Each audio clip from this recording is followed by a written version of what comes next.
ប្រព័ន្ធភ្លើងអីបន្ថែមទៀតយ៉ាងណាទេណាបាទអញ្ចឹងពុកម៉ែបងប្អូនបានឃើញពីក្រៅនេះគឺបែបនេះហើយបាទសំបីទឹកបួកបាច់មិញចេញខ្លះទេនេះគឺជាផលិតភាពនៃការធ្វើជាប់ជាមួយនឹងអឺតែបានទស្សនានៅក្នុងវីដេអូរបស់ខ្ញុំជាបន្តបន្ទាប់ដែលខ្ញុំបានថតនៅពេលហាក់ដូចជាជាប់ជាមួយនឹងផ្ទៃមេឃតែម្ដងចឹងពិតជាពិសេសណាស់បើសិនជាជួយមកលេងមកទស្សនានេះគឺខ្ញុំនឹងផ្តិតទស្សនវិជ្ជានេះបង្ហាញតែម្ដងនៅក្នុងវីដេអូរបងនេះតែងតែឃើញនៅកន្លែងនេះសមិទ្ធផលនេះបាទទាំងប្លង់ទាំងគំរូរចនាបថនិងការកសាងបាទពិតជាឃើញតែក្បែរសសរក្បែរជាមួយនឹងប្រក់បាទក្បឿងនៅទីតាំងបានប៉ុណ្ណេះបាទឥឡូវនៅតែបន្តហើយគ្រប់សពបែបយ៉ាងតែងតែប្រាច់មានរូបសំណាកពុទ្ធបាទមានព្រះស្អាតត្រីមានព្រះពុទ្ធទ្រង់ទៀតហើយនេះគឺជាការរៀបចំកាត់ស្មៅបាទបន្តទៀតនេះការងារអត់ដាច់ពីជាពិសេសគឺភាពជឿនលឿននេះគឺមានម៉ូទ័រដែលជំរុញបាច់ក្បូរនេះតាំងពីសម័យកាលណាសូមពុកម៉ែបងប្អូនជួយចុច Subscribe រួចដាក់សញ្ញាកណ្ដឹងដើម្បីទទួលបានវីដេអូថ្មីៗមុនគេបាទអនុញ្ញាតគោរពជំរាបសួរពុកម៉ែបងប្អូនអ៊ំពូមេងយាយតាជាទីគោរពបាទថ្ងៃនេះផងដែរគឺខ្ញុំមកផ្តិតទស្សនវិជ្ជាថ្មីពិសេសចែកជូនពុកម៉ែបងប្អូនទាំងអស់គ្នាសម្រាប់ទស្សនាអំពីទស្សនវិជ្ជានៃការកសាងនៅក្នុងវត្តចិនតបយុត្តនារាមជាពិសេសគឺស្ថានភាពថ្មីពុទ្ធបរិស័ទអញ្ជើញមកលេងបាទព្រោះចេញពុទ្ធមានពុទ្ធបរិស័ទប្រុសស្រីដែលអញ្ជើញមកលេងមកទស្សនានេះគឺខ្ញុំនឹងផ្តិតទស្សនវិជ្ជានេះបង្ហាញតែម្ដងនៅក្នុងវីដេអូមួយនេះកុំតណាតាណាចង់សូមទស្សនាតាំងពីដើមរហូតដល់ទីបញ្ចប់នឹងឃើញអំពីទស្សនវិជ្ជាបាទគ្រប់សពបែបយ៉ាងតែម្ដងនៅថ្ងៃនេះផងដែរគឺខ្ញុំមកផ្តិតទស្សនវិជ្ជាយ៉ាងពិសេសថ្មីនេះគឺនៅទីតាំងកន្លែងសួនបាទសួនប្រសង្ឃរាជនេះគឺស្អាតមែនតើយើងមើលចេះវិញគឺចេញប្លង់បាទយ៉ាងស្រស់ស្អាតជាទីបំផុតដែលពុកម៉ែបងប្អូនអញ្ជើញមកតែងតែចង់ថតរូបនៅទីតាំងមួយនេះបាទតំបន់មួយនេះគឺជាតំបន់មួយដែលទាក់ទាញភ្នែកមុនគេនៅពេលដែលពុកម៉ែបងប្អូនអត់គ្នាអញ្ជើញចូលមកបាទខាងក្នុងបន្ទាប់ពីខ្លោងទ្វារបន្ទាប់ពីរបងនេះតែងតែឃើញនៅកន្លែងនេះល្ងាចឡើងអញ្ជើញមកថតរូបបាទបែបក្រុមគ្រួសារបាទច្រើនមែនតើហើយនេះគឺខ្ញុំបង្ហាញមួយជុំដើម្បីធ្វើការវិលទៅខាងក្នុងនៅក្នុងការបង្ហាញនៅទស្សនវិជ្ជាពិសេសនេះបាទចែកជូនពុកម៉ែបងប្អូនអរគ្នាបន្តតែម្ដងបាទងាកមកខាងនេះវិញពុកម៉ែបងប្អូនអរគ្នាមកទស្សនានៅខ្លោងទ្វារមួយនេះគឺជាខ្លោងទ្វារដែលមានឈ្មោះថានិរដីហានខ្លាខ្លោងទ្វារមួយនេះគឺស្រស់ស្អាតមែនតើយើងមើលទៅជះរៀងឡើងយ៉ាងស្កឹមស្កៃសម្បុរពណ៌សលេជាមួយនឹងពណ៌លឿងហើយអ្វីដែលឃើញនៅខាងក្រោយនោះគឺជាទីតាំងសក្ការៈបូជាទីតាំងមួយនេះពិតជាធ្វើលឿនឆាប់រហ័សជាទីបំផុតដល់ពុកម៉ែបងប្អូនអរគ្នាតែងតែបានទស្សនានៅក្នុងវីដេអូរបស់ខ្ញុំជាបន្តបន្ទាប់ដែលខ្ញុំបានថតនៅពេលមុនហើយថ្ងៃនេះផងដែរក៏បន្តផ្តិតនៅកិច្ចការបន្តទៀតចែកជូនពុកម៉ែបងប្អូនអរគ្នាសម្រាប់ទស្សនានេះនិយាយថាពីលឿនហើយស្អាតមែនតើអំពីទស្សនវិជ្ជានៃការកសាងហើយកន្លែងនេះផងដែរគឺខ្ញុំភាគច្រើនឃើញជាងគាត់មកបំពេញភារកិច្ចអត់ដែរឈប់ទេពុកម៉ែបងប្អូនគ្នាបាទមិនថាជាថ្ងៃបុណ្យទានសៅរ៍អាទិត្យថ្ងៃចុងសប្តាហ៍ឬក៏ថ្ងៃឈប់សម្រាកទេតែងតែឃើញការដ្ឋានមួយនេះជាងធ្វើជារៀងរាល់ថ្ងៃបាទតែម្ដងហើយខ្ញុំមានស៊ូមឆ្ងាយបន្តិចអញ្ចឹងអង្គើណាពុកម៉ែបងប្អូនគ្នាប៉ុន្តែចង់បង្ហាញទាក់ទងទៅនឹងសមិទ្ធផលនេះបាទទាំងប្លង់ទាំងគំរូរចនាបថនិងការកសាងបាទពិតជាលឿនឆាប់រហ័សមែនតើហើយគោក្បាច់គឺស្រស់ស្អាតណាស់ពុកម៉ែបងប្អូនគ្នាអញ្ចឹងមិនខុសគ្នាអីជាមួយនឹងខ្លោងទ្វារនេះផងដែរបាទខ្លោងទ្វារនេះជាឈ្មោះថាពីយោជ័យបាទតេក្សិនពីយោជ័យបាទខ្លោងទ្វារនេះចង់ផ្លេចឈ្មោះដែរមកថតប្រមាណដងដែលមានរចនាបថយ៉ាងស្រស់ស្អាតជាមើលទៅពស់អណ្ដែតស្កឹមស្កៃ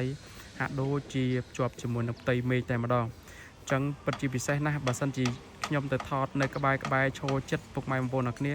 ឃើញតែក្បែរសសរក្បែរខ្លោងទ្វារនោះយើងមើលឃើញហាក់ដូចជាទឿពេកណាមើលទៅអត់សូវស្អាតប៉ុន្តែបង្ហាញពីចម្ងាយអញ្ចេះបានឃើញទស្សនវិជ្ជាមួយនេះស្រស់ស្អាតណាស់ពុកម៉ែបងប្អូនអរគ្នានិយាយពីភាគច្រើននៅកន្លែងនេះខ្ញុំតែងតែឃើញមានការមកថតជា pre wedding បាទ pre wedding ថតជាលក្ខណៈបែបបុរាណឃើញមកថតកន្លែងខ្លោងទ្វារ សួនច្បារហើយនឹងរបងវត្តនេះច្រើនមែនទែនដោយសារតែ background គឺវាស៊ីជាមួយនឹងសម្លៀកបំពាក់បែបបុរាណអញ្ចឹងហើយជាពិសេសគឺសួនច្បារសួនអីនេះគឺទាក់ទាញមែនទែនណាពុកម៉ែបងប្អូនគ្នាពណ៌បៃតងពណ៌លឿងពណ៌អមជាមួយនឹងផ្លូវកស៊ូ AC ដែលមានសម្បុរពណ៌ក្រមៅថតបែបថាស្រស់ស្អាតមែនទែននេះបាទស្រស់ស្អាតខ្លាំងមែនទែនតោះឲ្យសូមទៅទស្សនានៅខាងក្នុងជាមួយនឹងខ្ញុំបន្ថែមទៀតបង្ហាញទស្សនវិជ្ជាការកសាងខ្លះបាទជាពិសេសពុទ្ធបរិស័ទយើងក៏ជាកន្លែងអាស្រមរបស់លោកឪសួងតែងាកមកខាងនេះវិញពុកម៉ែមួយគ្នាឃើញការរៀបចំជាមួយនឹងប្រក់បាទក្បឿងនៅទីតាំងសាលាឆាន់នេះបាទសាលានេះគឺពិតជាធំហើយវែងមែនតើបាទនិយាយពីប្រវែងនេះចូល70 ម៉ែត្រហើយហ្នឹងបាទ70 ម៉ែត្រហើយទៅតឹងវាចូលជា20 ម៉ែត្រទេបាទហើយធំមែនតើអញ្ចឹងមើលពីចម្ងាយទៅគឺដូចមកខ្នងភ្នំអញ្ចឹងណាបាទដូចមកខ្នងភ្នំអញ្ចឹងមើលទៅវាពិសេសអស្ចារ្យធំវែងហើយការកសាងនេះមើលទៅអត់ងាយលឿនទេបាទពីមួយថ្ងៃទៅមួយថ្ងៃហាក់ដូចជាដដែលប៉ុន្តែជាងអត់ដែលឈប់ទេបញ្ជាក់ជូនពុកម៉ែមុនគ្នាបថតហ្នឹងគឺជាងអត់ដែលឈប់ទេបន្តនៃការធ្វើជាហូរហែជារៀងរាល់ថ្ងៃហើយកាលពីក្នុងវីដេអូមុនណាក៏ខ្ញុំបានថតបាទផ្នែកជញ្ជាំងនេះផងដែរឥឡូវខាងនេះបាំងរបងតិចចឹងមើលអត់សូវឃើញបាទខ្ញុំនឹងបន្តផ្ដិតនៅខាងក្នុងដើម្បីបង្ហាញបន្តទៀតបាទដោយសារតែជញ្ជាំងដូចជាមានបៀកជាមួយនឹងថ្នាំ Smart Code ផ្នែកខាងលិចនឹងបានច្រើនហើយបន្តនៅខាងកើតថែមទៀតថាតើខាងកើតនេះបានដល់កន្លែងណាហើយបាទអាចទៅទស្សនាជាមួយនឹងខ្ញុំនៅក្នុងคลิปវីដេអូនេះបន្តទៀតបាទ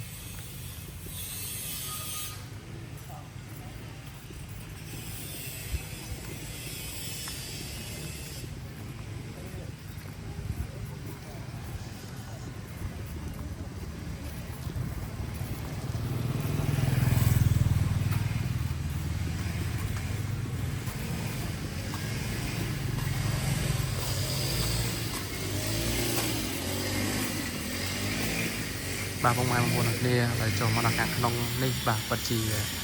ប្លែកមែនទែនបាទប្លែកដូចខ្ញុំជម្រាបចែកជូនអញ្ចឹងបាទនៅជំនាញខាងនេះកាលពីមុនខ្ញុំបានមកថតឃើញមានការបៀកជាមួយនឹង Smart Code ពណ៌សនេះបាន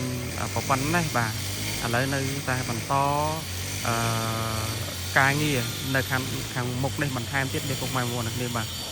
ហាក់ដូចជាតាមផ្ទៃជញ្ជាំងនេះបានចុះមកក្រោមបាទពីមុនតាមបង្អួចនេះណាលើបង្អួចនេះលើបង្អួចនេះទេឥឡូវបានចុះមកដល់ជើងខាងក្រោមតាមសុំបង្អួចទុកតែប្រឡោះដើម្បីដាក់ក្បូរក្បាច់នៅតាមមាត់បង្អួចឬក៏តាមចំហៀងបង្អួចហ្នឹងទេគឺអត់បៀកបាទអញ្ចឹងនៅចំហៀងដែលនេះហ្នឹងគឺជុំវិញនេះគឺត្រូវបានបៀកចិត្តអស់ហើយពុកម៉ែបងប្អូនគ្នាគឺជាភាពស្រស់ស្អាតតែម្ដងហើយផ្នែកខាងលើបាទខាងលើនេះសនេះក៏ត្រូវបានបៀ Smart Code យ៉ាងស្រស់ស្អាតបាទជាពិសេសត្រៀមជាមួយនឹងការរុញថ្នាំហើយទុកប្រឡោះគៀននេះដើម្បីប្រក់ក្បឿងក្នុងការឡាយពណ៌បៃតងបាទនៅជុំវិញនៃដំបូលផ្នែកដំបូលតែម្ដងអញ្ចឹងពុកម៉ែបងប្អូនអរគ្នាបានទស្សនានៅคลิปវីដេអូមួយនេះក៏ជាទស្សនវិជ្ជាថ្មីមួយទៀតសម្រាប់ទីតាំងនេះហើយគ្រប់សពបែបយ៉ាងតែងតែប្រែប្រួលជានិច្ចតែម្ដងបាទប្រែប្រួលខ្លាំងណាស់បាទសម្បីតែអគារកសិប្រតិបណ្ឌិតក៏មានការប្រែប្រួលច្រើនផងដែរសម្រាប់ការកសាងនៅទីតាំងវត្តនេះហើយផ្នែកមួយយើងឃើញថានៅតែមមាញឹកនៅការដ្ឋាននៅក្នុងការបំពេញការងារតែម្ដងចឹងពុកម៉ែបងប្អូនអរគ្នាបានទស្សនានៅក្នុងคลิปវីដេអូមួយនេះក៏ជាគេថាវឌ្ឍនភាពការងារការរីកចម្រើននៃការងារថ្មីជាច្រើនបាទកន្លែងនេះគឺមានចតាបាទចតាចុះខាងពេងខាងស្ដាំបាទហើយនៅខាងនេះក៏មានចតាមួយទៀតដែរគឺចតាមានការឡើងរថយន្តបានបាទរថយន្តឡើងបានអីបានតែជាភាពងាយស្រួលនៅក្នុងការដឹកអីវ៉ាន់បាទដូចជារថយន្តអគ្គិសនីដែលវត្តប្រើសម្រាប់ដឹកអីវ៉ាន់រាល់ថ្ងៃនេះបើសិនជាមានបុណ្យទានដឹកអង្គដឹកបាទរបស់របរធ្ងន់ទឹកត្រីទឹកសុទ្ធអីយើងបាននៅក្នុងការយួយ ឡើងអីនេះយើងឃើញថាអាចឡើងតាមផ្លូវនេះបានបាទតាមផ្លូវនេះបានដូច្នេះហើយព្រះអង្គគិតគូរមែនទែនបាទអ្វីគេហៅថាជាភាពងាយស្រួលជាភាព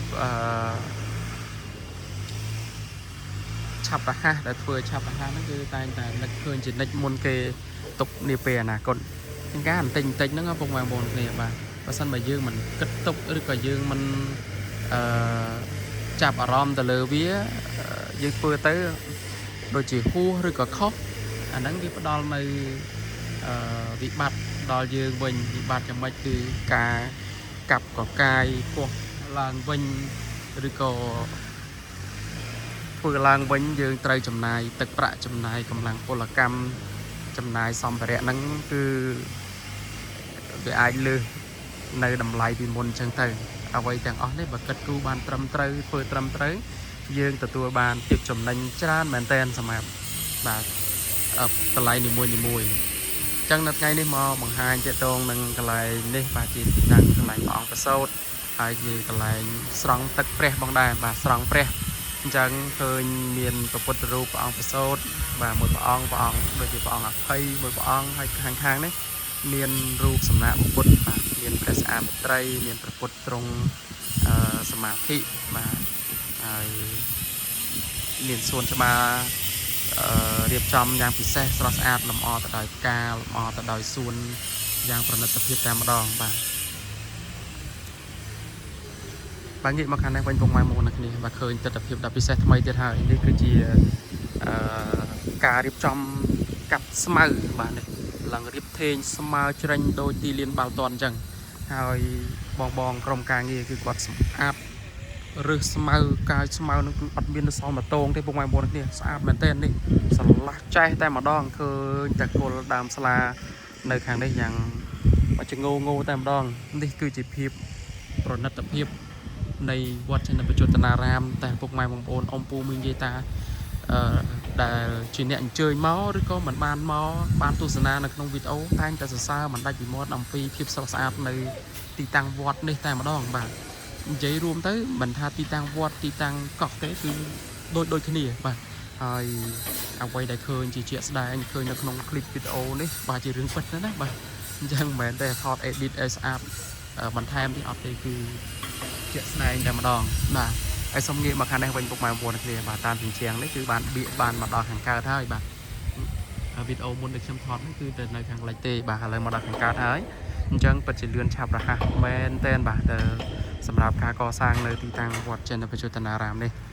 អញ្ចឹងប្លង់មួយនេះឃើញជាងនេះបាទកំពុងតែមមាញឹកបន្តទៀតនេះការងារអត់ដាច់ពីកន្លែងទេបាទមួយថ្ងៃទៅមួយថ្ងៃគឺធ្វើជានិច្ចជាកាលតែម្ដងបាទ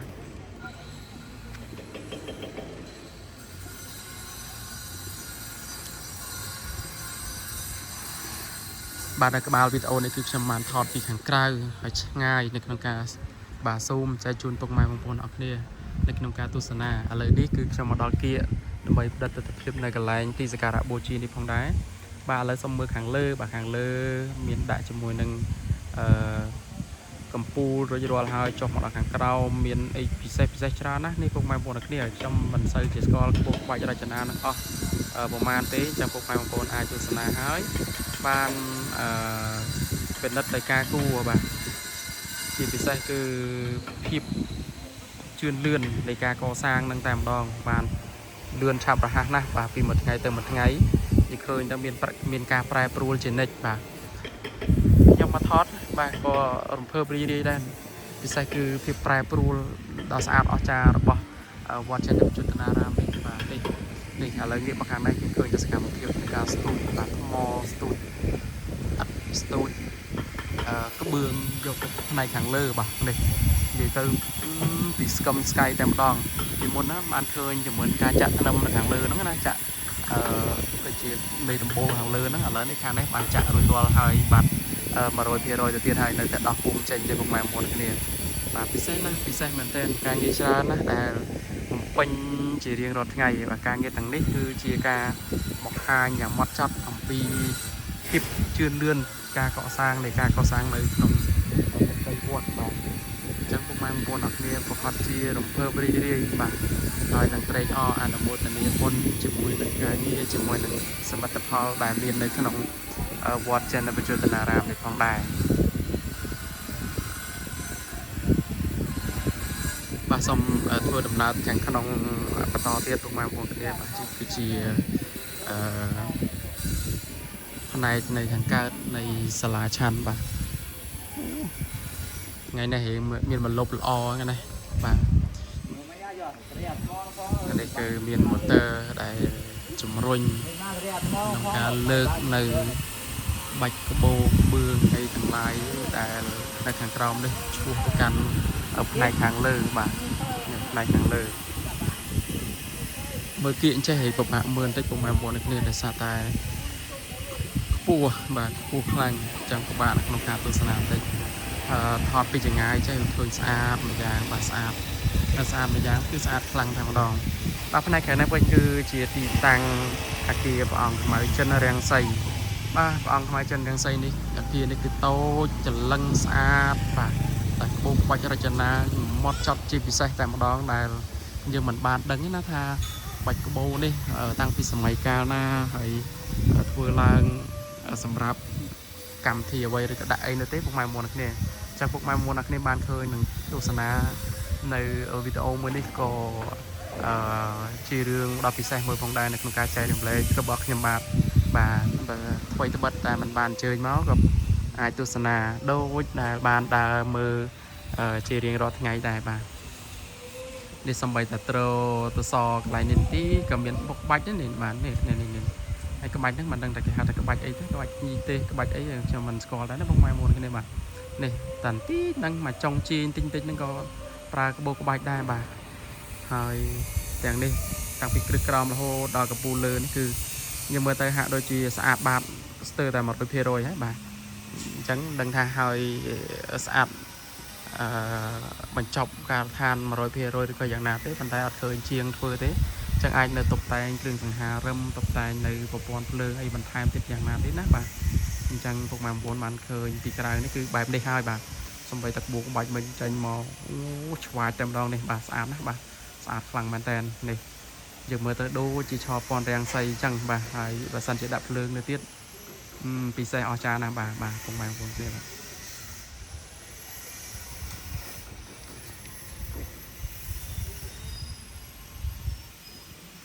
បាទងាកមកខាងនេះវិញបាទខ្ញុំឃើញនៅសាលាលួងបាទធំណាស់ពុកម៉ែបងប្អូនគ្នាស្អាតណាស់សម្រស់ដល់ភោគផងនៅទីតាំងមួយនេះហើយថ្ងៃនេះខ្ញុំឃើញថាមានការ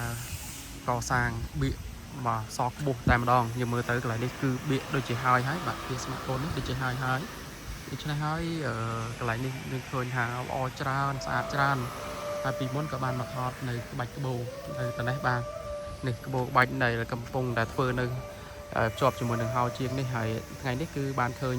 ជាក់ស្ដែង 100% ស្អាត 100% បាត់ហើយបាទពុកម៉ែបងប្អូនគ្នាខ្ញុំនិយាយថាហើយទៅចុះដោយសារតែដកចន្ទាចេញហើយបាទអញ្ចឹងតាមការមើលឃើញគឺបូកក្បាច់រចនាខ្ញុំអត់ដឹងថាគេហៅថាអីទេពុកម៉ែបងប្អូនគ្នាបាទហើយនេះបាទអញ្ចឹងពិសេសអស្ចារ្យមែនតើថ្ងៃនេះមកដល់ឃើញហើយមានការដោះចន្ទាចេញបាទក្បាច់ភីទេក្បាច់វល្លិក្បាច់ភ្លើងក្បាច់អីមិនដឹងថាក្បាច់អីខ្លះទេនេះគឺជាផលិតភាពនៃការធ្វើជាប់ជាមួយនឹងសាលាលួងនេះបាទនេះគឺជាខ្លោងទ្វារសំទោសគឺជាហោជាងបាទហោជាងនៅកន្លែងនេះបាទនេះពុកម៉ែបងប្អូនអាចទស្សនាតាមការគួរបាទនេះ